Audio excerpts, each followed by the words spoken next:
back with another Bible in a Minute, Genesis chapter 36. And there's a lot in 36, but it's not all easy to read or kind of pull an application out of, because it is a genealogy. And it's a genealogy of Esau, his descendants, right? Esau is the twin brother of Jacob, sons of Isaac. Isaac was the son of Abraham. And so you really struggle to find anything that's,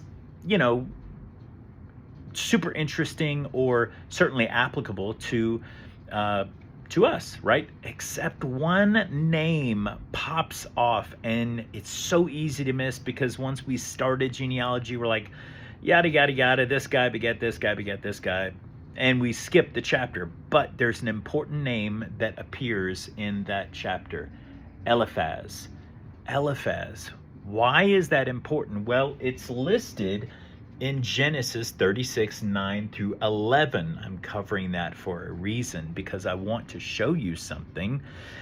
It says, beginning of verse 9 of chapter 36, it says, "This is the genealogy of Esau, the father of Edom and the hill country of Seir. The names of Esau's sons were Eliphaz, the first name listed, son of Adah, the wife of Esau."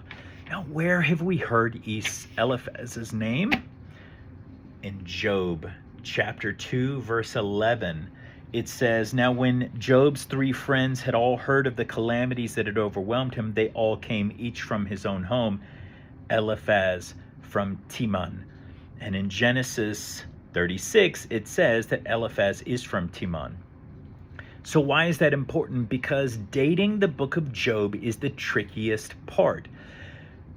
They tell us that Job was the actual first book written, not chronologically, of course. Genesis covers the creation of the universe, but Job was actually the first book written.